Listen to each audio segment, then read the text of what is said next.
Hey, how is it going again, Guardians? LVnative here with another video for you, and that is right, the Age of Triumph has finally arrived. Going to be able to do all the Year 1 raids and current raids, everything's up at the current light level. Vendors get their weapons refreshed every single week, it's going to be insane. So this is going to be a little bit different style update. I'm going to kind of walk you through and show you all the little changes in this one, but in future weekly reset videos, I'm just going to tell you what it is you really need to know, alright? So without further ado, let's jump right into this, guys, because we got a lot to cover. Alright, so first up, we have a weekly featured raid, and it is going to be on the moon. Of course, we know it is going to be Crota's End. And with that, we have two challenge modes activated. It's going to be the Death Singer Challenge and the Crota Challenge. As soon as I figure out how to get those done and can give you guys a guide on that, I will show you how to do that. But let's move on. Alright guys, and up next we have the Challenge of the Elders, and that is brought up to 390 light level as well. And with this, you know, we have Berserk, Chafe, and a melee kill bonus. Not to mention, great place to get some legendary marks. Alright guys, up next we have the weekly Nightfall strike, and it's going to be the Shadow Thief. That's right, we're going to go whoop Tanix's butt, all of us. And oh my god, take a look at the modifiers, guys. We got the freaking Rainbow Burn, Arc Burn, Solar Burn, and Void Burn, Ironclad, and the brand new Daybreak.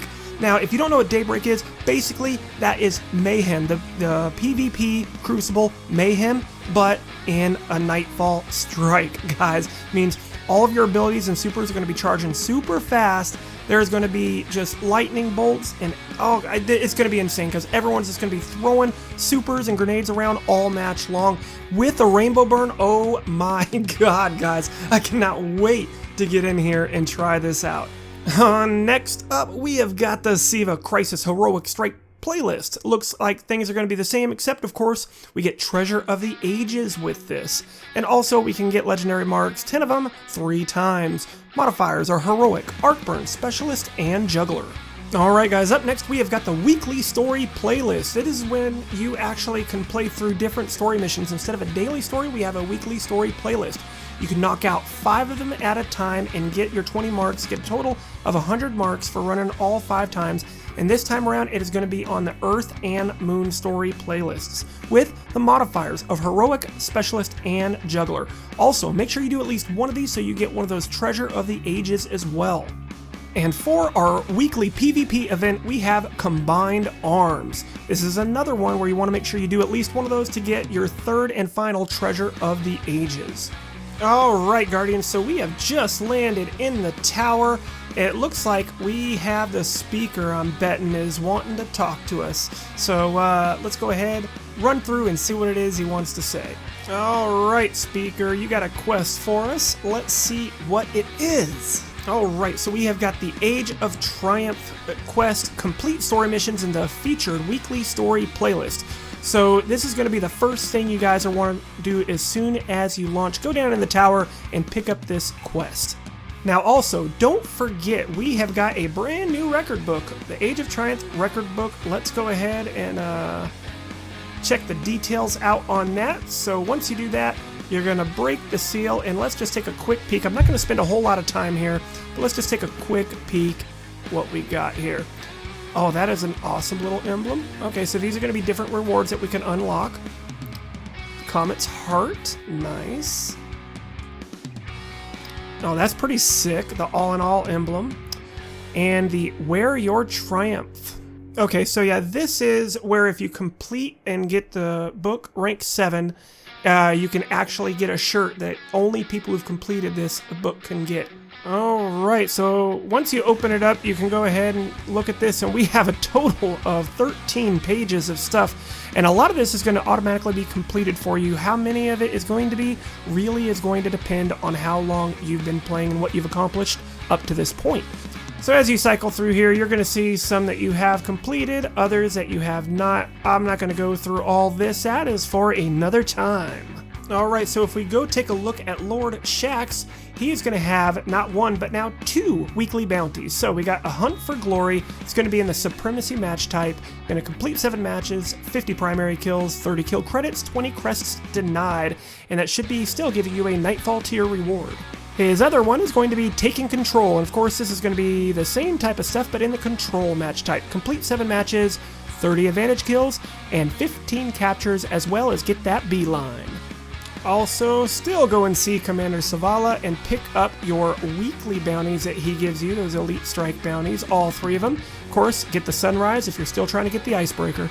Alright guys, and you can see there's a line over here at the Eververse shop. I'm just going to wait my turn, and now get out of my way, let's see what you got. All this just to be able to buy some Treasure of Ages. So that is strictly what they're selling here at Eververse. However, just right next door, they do have another kiosk, and it's the Silver Dust store. Now this is going to be stuff that you will be able to buy with your Silver Dust, and you're going to get Silver Dust by breaking down stuff you get in our new Age of Triumph treasure boxes. So you'll eventually be able to hand pick exactly which one you want as long as you got the Silver Dust for it. Let's take a quick look. You got mystery bags, consumables, all your ornaments here. Next up, we got more ornaments, some vehicles, shaders, just a whole lot. There's all of our horns. The Snow Angel stuff. So if you need any of those armor pieces that you didn't get from the other treasure boxes, it looks like you can pick those up as well. Very, very nice. And here is a bunch of all the emotes. So that is what I was looking for, to see how many emotes they would have that you could buy that you might have missed out on. And some of these are pretty pricey. You've got 35 Silver Dust for them, huh? All right. And one more page, and let's see. Oh, this is all emotes. Okay. So it looks like, all right, yeah, so it looks like all your blue ones are going to run you 20 Silver Dust in order to purchase. But if you look over here, there you are. Any of the legendary ones are going to be 35. But if there was a specific emote that you wanted, you can get your hands on it now. That's pretty awesome. All right, so don't forget, guys, we have brand new rolls on every single weapon vendor here, I think, here in... Let's go ahead and take a look, starting with the Crucible Quartermaster. And you can scroll through here. Yeah, these are definitely different. I'm just going to scroll through here, you know, kind of slowly. I'm not going to go into detail in this particular review, but that will be part of my weekly review, and I'm going to let you know what I think are going to be the good God rolls. Let's take a look at that palindrome really quick. Hold on. Caught my eye. Ooh. Alright, so we got the palindrome this time with reactive reload, rifled barrel, and outlaw. Holy hell. That's not too bad either, guys. This might be worth picking up. The rolls have definitely changed, though. This is not what was on the last palindrome. Alright, that each new day fusion rifle has a interesting looking roll to it. Ooh. Handlaid stock gives us almost max stability with a really high impact and counter, balance, and hip fire. Very, very nice indeed. Yeah, so there we go, guys. You can just see, I'm not going to go into detail. It's already going to take way too long of a video to do that. I will just do the highlighted God rolls each week. This time, though, just letting you know that they've all changed. Let's take a quick peek at the next one. All right, back in the hangar, the Vanguard Quartermaster. I glanced over these weapons, and there is one that stands out, the Parthenon Shot. Let's go ahead and take a really quick look at this. So, Outlaw's a little weird on a pulse rifle, but we'll still take it.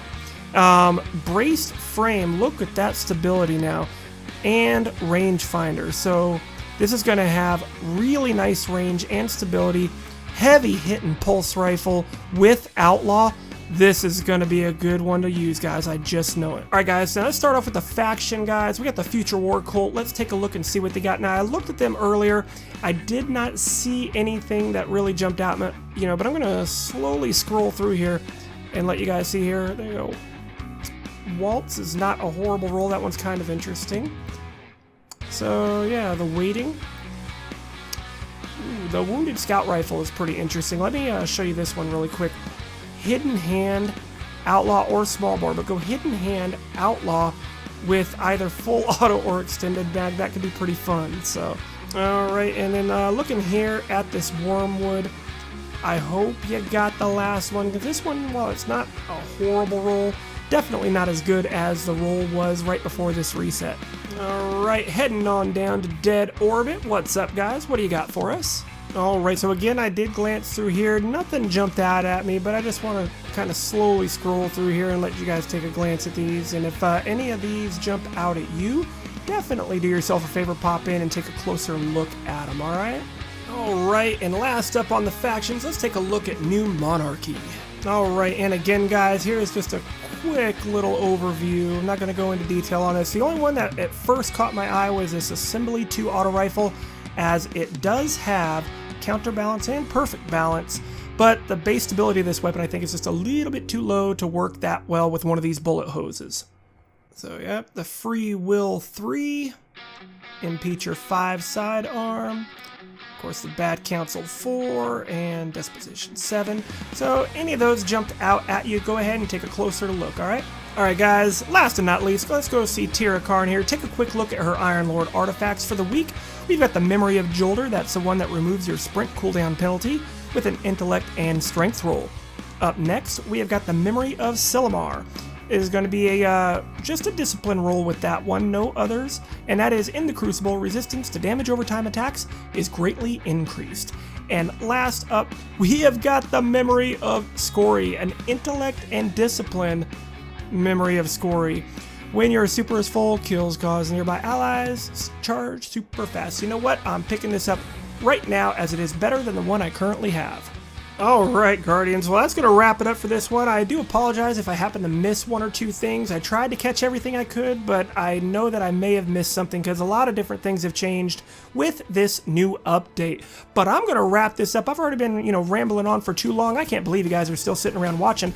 But as always Guardians, this is LVnative. You guys are awesome, and I will see you in the next one.